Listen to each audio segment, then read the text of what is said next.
Chers amis, bonsoir. Nous voici à quelques jours du temps de Carême, ce temps qui nous conduit vers Pâques. Nous allons célébrer les cendres, cette célébration qui nous invite à la conversion, conversion du cœur, conversion personnelle, conversion dans notre manière de vivre la vie chrétienne.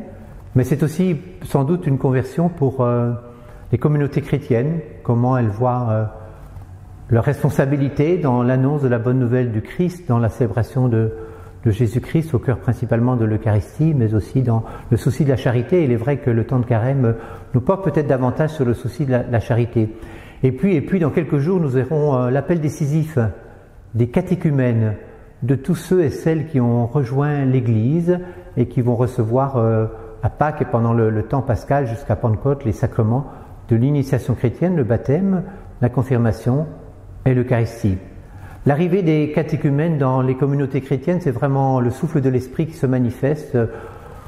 Tous ceux qui accompagnent des catéchumènes sont émerveillés de voir le chemin que le Seigneur fait en eux, le chemin qu'ils font aussi pour être véritablement au cœur même d'une relation personnelle, d'une relation avec le Christ bien sûr, mais c'est dans cette dimension d'entrer dans la grande famille des chrétiens comme il l'exprime pour la plupart.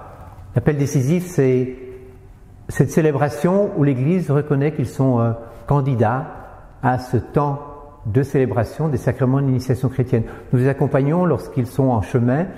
Il est parfois plus difficile de les intégrer pour exprimer le terme que le pape François utilise habituellement, intégrer les nouveaux croyants, ce qu'on appelle les néophytes au cœur de nos communautés chrétiennes. Donc nous sommes tous concernés par cette invitation de faire que ces nouveaux baptisés, nouveaux confirmés, ceux qui ont participé à l'Eucharistie, se sentent bien chez eux dans les communautés chrétiennes.